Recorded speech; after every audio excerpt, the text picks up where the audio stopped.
مجید نے ہمیں کہا یا ایھا الذین آمنوا اتقوا اللہ وکونوا مع الصادقین، اے ایمان والو تم اللہ سے ڈرو اور سچے لوگوں کی سنگت اختیار کرو۔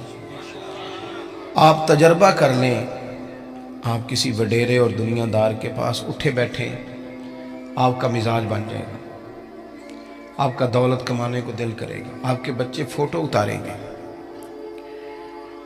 میں تو بہت بڑے بڑے پیروں کے گھروں میں بھی اپنے بچوں کو لے کے نہیں جاتا، اس لیے کہ وہ بہت بڑا گیٹ اور بہت بڑا ہال اور بہت بڑی چیزیں دیکھیں گے تو وہ چیزوں کا مطالبہ کریں گے۔ آپ کسی شخص کے پاس بھی آتے جاتے ہیں، اس کی باتیں آپ پر اثر کرنے لگ جاتی ہیں۔ آپ تھوڑی دیر کے لیے آپ کے دماغ پر وہ بندہ دستک ضرور دیتا ہے، وقتی طور پر اثر ضرور ہوتا ہے، بعد میں اس کا اثر رہے نہ رہے۔ اور پھر ایک اور بات، اگر آپ نے کسی صحیح آدمی سے کوئی صحیح بات سنی ہوئی ہے تو جس عنوان پر وہ بات آپ نے سنی ہوتی ہے نا، وہ جب آپ کے سامنے وہ چیز آتی ہے تو ایک دفعہ ذہن پہ دستک ہوتی ہے، یار میں نے یہ سنا ہوا ہے، میں نے یہ بات سنی ہوئی ہے۔ تو اچھے لوگوں کے پاس اٹھے بیٹھیں، اچھے لوگوں کی سنگت اختیار کریں۔ نبی پاک صلی اللہ علیہ وسلم نے فرمایا تھا صحبت اختیار کرنا تب بھی نیک آدمی کی، یعنی جا کے بیٹھنا تو پھر بھی نیک آدمی کے پاس، اور فرمایا دعوت پکانا تو پھر بھی نیک آدمی کی۔ یہ مسند امام احمد بن حنبل میں موجود ہے۔ مہربانی کریں جی، ہو گئے پیسے، اللہ خوش رکھے، تسی کھلارو گے پھر کٹھے کریں گے، ایڈا سیاپا کون کرے؟ آپ بیٹھ جائیں جی، بیٹھ جائیں، پیسوں کی ضرورت نہیں جی، آپ کی مہربانی۔ ہم تو سادات کے پاس آئے برکت لینے کے نوٹ لینے آئے ہیں، کمال ہو گئی آپ۔ تو یہ نوٹوں کا مسئلہ دیکھ کے بھی ہمارے بچے کہتے ہیں مدرس نہیں بننا، خطیب ہی بننا ہے، مدرس سے سٹتا کوئی نہیں۔ ہاں صحیح کہہ رہا ہوں آپ کو۔ پھر وہ کہتے ہیں واعظ بنتے ہیں تاکہ نوٹ تو گریں گے۔ مہربانی کریں، آپ بات سنیں، اللہ آپ کو جزائے خیر دے۔ ویسے بندہ سکھی ہوتا ہے جو اپنی بال کے سیکنی شروع کر دے۔ آپ مہربانی کریں، ہماری بات سنیں، اللہ آپ کو خوش رکھے۔ اب نہ اٹھے کوئی صاحب بھی، کچھ بندے بزدل بھی ہوندے نے، کوئی بندہ دھیان لائے تو انہوں نے تقریر بھی بھول سکتی ہے۔ آپ مہربانی کریں، سنیں۔ عزیز بھائی، آپ اچھے لوگوں کے پاس آئیں جائیں، آپ کی برادری میں، قبیلے میں، خاندان میں اچھے لوگ ہوں گے، ان کے پاس آپ اٹھے بیٹھیں۔ آپ وقت نکال کے کسی عالم کے پاس جائیں، درویش کے پاس جائیں، کوئی ہلکا سا چھوٹا سا سوال پوچھیں، وہ آپ کو اس کا جواب دیں اور اس طرز میں دیں کہ آپ کو سکون حاصل ہو۔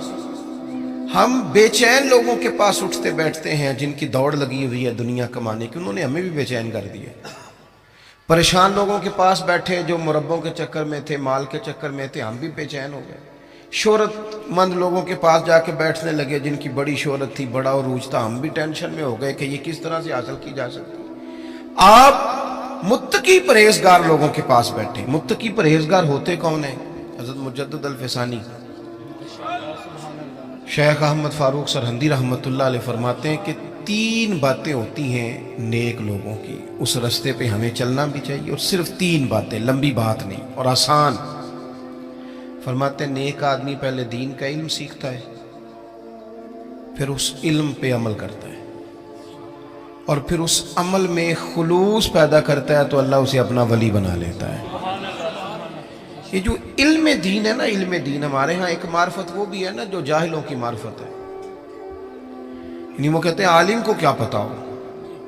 وہ کون سی بات ہے بھائی جو آپ کے پاس ہے اور کتاب و سنت میں نہیں؟ وہ کون سی معرفت ہے جو رسول پاک نے عطا نہیں کی اور آپ کہیں اور سے لینے جا رہے ہیں؟ وہ کیا چیز ہے خاص جو رسول اللہ صلی اللہ تعالی علیہ وسلم کی بارگاہ سے معاذ اللہ نہیں ملی اور آپ نے کہیں اور سے لینی ہے؟ وہی کتاب، وہی سنت، وہی دین جو حضور نے دیا ہے، اور صرف اس کو سیکھنا بھی ایک مجاہدہ ہے، اچھی نیت سے سیکھنا۔ ہمارے ہاں دین سیکھا جاتا ہے بحث کرنے کو، مناظرہ کرنے کو، تو دین بڑا غیور ہے۔ آپ اگر اس نیت سے سیکھیں گے نا کہ میں کسی پہ روب جماؤں گا تو یہ آتا ہی نہیں، یہ آتا ہی نہیں۔ دین ہے اس لیے کہ آپ سیکھیں کہ میں نے عمل کرنا ہے، میں نے اس پر عمل کرنا ہے۔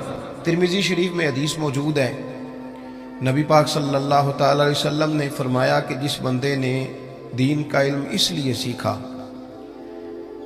کہ وہ علماء سے بحث کرے گا یا جاہلوں پہ روب جمائے گا، فرمایا اس بندے کو اللہ جنت کی خوشبو بھی عطا نہیں کرے گا۔ آپ اپنے اعمال کی درستگی کے لیے دین کو سیکھیں. کوئی چیز اس لیے سیکھیں کہ میں اپنے معاملات اس میں بہتر کروں گا, یہ میں سیکھوں گا تو میرے عمل میں اس کا نفع آئے گا. اللہ آپ کو مہنگے مہنگے موبائل دے پر مہربانی کریں تھوڑی دیر بند کر کے میری بات سنیں. عزیزو, آپ خوبصورت کر کے دین, صحابہ کرام نے حضور سے دین لیا تو پھر اس پر عمل کیا. انہوں نے جو بات رسول کریم نے انہیں بتائی اس پر انہوں نے پورے طور عمل کیا اور پابندی کی انہوں نے. میں کیسے عرض کروں کہ جو فیشن رات کو انگریز نے لانچ کیا تھا ٹی وی پر, وہ تو سویرے سارے بچوں بچیوں نے اپنا لیا, اور جو اس طریقہ میرے رسول پاک نے دیا تھا وہ لوگ کہنے لگے جی میں نیک ہو کے کروں گا, پورا پرہیزگار ہو جاؤں تو میں کروں گا. وہ خدا کے بندے, وہ سنت, وہ شریعت, وہ حضور کا مقدس طریقہ جو آپ کی عین طبیعت کے مطابق ہے, جو آپ کو بے چینیوں, پریشانیوں, آزمائشوں, تکلیفوں سے بچانے والا ہے, اس کی طرف رغبت کریں اور دین کو بڑا اچھا کر کے آپ سیکھیں, اور اس طرح سیکھیں کہ آپ نے اس پہ عمل کرنا ہے. دیکھیں ایک بات آپ کی خدمت میں عرض کرتا ہوں. ایک ہے کہ آپ نے کئی مہینے لگا کے چلہ کیا. ہمارے ہاں چلہ شروع بھی 41 دن سے ہوتا ہے, چھوٹا ہے بھی کوئی نہیں. اور داتا گنج بخش علی اجویری کشف المعجوب میں یہ فرماتے ہیں کہ بڑے چلے بڑے مجاہدے لوگوں نے پوچھے, ہم نے بتائے, لیکن فرمایا سب سے بڑا مجاہدہ یہ ہے کہ جس چیز کا تجھے پتہ ہے تو اس پر عمل کر. یہ مجاہدہ ہے. اور داتا صاحب لکھتے ہیں آج سے 1000 سال قبل تقریباً, فرماتے ہیں لوگوں سے کہو نا آگ پہ چل لو, چلہ کرنا ہے تو چل لیتے ہیں, لیکن اپنے علم پر عمل نہیں کرتے. جو ضروری کام ہے وہ تو یہ ہے, آپ دین کو سیکھیں گے عمل کی نیت سے. حضرت امام ابو مالک رحمت اللہ علیہ کے ایک شاگرد تھے, کبھی 15 دنوں کے بعد آتے تھے سبق پڑھنے, اور کبھی 1 مہینے کے بعد آتے, کبھی 2 مہینے کے بعد آتے. شاگرد صاحب, اچھا ہم نے قانون لکھ کے لگایا ہوا اداروں میں کہ جو 3 چھٹیاں کرے گا بغیر بتائے اس کا نام خارج. تو ایک شاگرد مہینے بعد آتا ہے, اور پھر یہ جو شاگرد ہوتے ہیں, مرید ہوتے ہیں, ان کا آپس میں بھی مقابلہ چلتا ہے. توجہ ہے نا میری بات پر؟ انہوں نے کہا جناب ہم آدھا گھنٹہ لیٹ ہو جائیں تو استاد جی ناراض ہو جاتے ہیں, اور یہ 15 دن آتے ہی نہیں, یہ کوئی زیادہ لاڈلا ہے. تو وہ تھوڑا سا ماحول اور بن گیا. کچھ دن تو لوگوں نے برداشت کیا, پھر کہنے لگے اب کیا آیا تو پوچھنا ہے کہ تو وہ انوکھا آدمی ہے بھائی, جب تیرا دل کرے تو آتا ہے. وہ آ گئے شاگرد تعلیم حاصل کرنے, اور وہ آئے تو ان کا طریقہ یہ ہوتا تھا کہ وہ آ کے امام صاحب سے کہتے تھے مجھے نا 3 حدیثیں پڑھا دیں. توجہ ہے نا میری بات پر؟ 3 حدیثیں پڑھائیں. امام صاحب 3 حدیث روایت کر دیتے, وہ سنتے اور چلے جاتے. اس دن ان کے باقی کلاس فیلو جو تھے انہوں نے روک لیا. انہوں نے کہا یار ایک بات تو بتا, پہلے تو تیرا آنے کا انداز انوکھا ہے, کبھی 15 دن کے بعد آتا ہے, کبھی مہینے کے بعد آتا ہے, اور پھر تو اتنا عجیب شاگرد ہے کہ تو استادوں کو پابند کرتا ہے 3 حدیثیں پڑھانا. ان کا دل کرے 2 پڑھائیں, دل کرے تو 6 پڑھائیں. تو کس طرح کا آدمی ہے؟ تشریف رکھے جی, بیٹھ جائیں, اللہ جزائے خیر.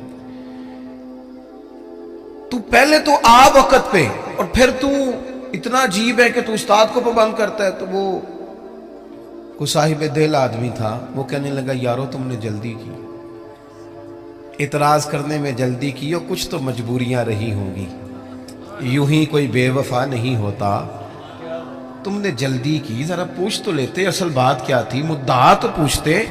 کہا بتاؤ. وہ کہنے لگا میں اپنے استاد سے 3 باتیں سیکھتا ہوں, جب تک ان پر عمل نہیں کر لیتا اتنی دیر واپس نہیں آتا. اس لیے کہ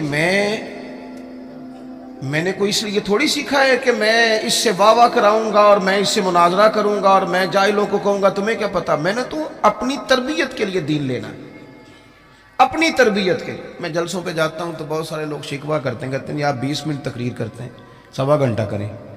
تو میں کہتا ہوں پچھلے سال والی 20 منٹ والی سنا لو نا, تو اگلی اور سن لو. یہ تو ہمیں صدیاں ہو گئیں 2-2 گھنٹے خطاب سنتے ہوئے, اس سے لیا کیا ہم؟ کتنا انقلاب آیا دنیا میں. عمل کب ہونا ہے؟ ہم تو قائل ہو گئے ہیں صرف بڑے جلسے کے. عزیز عمل کرے, عمل حسن ہوتا ہے. دنیا آپ کی تقریر نہیں سنتی, دنیا آپ کا عمل پوچھتی ہے.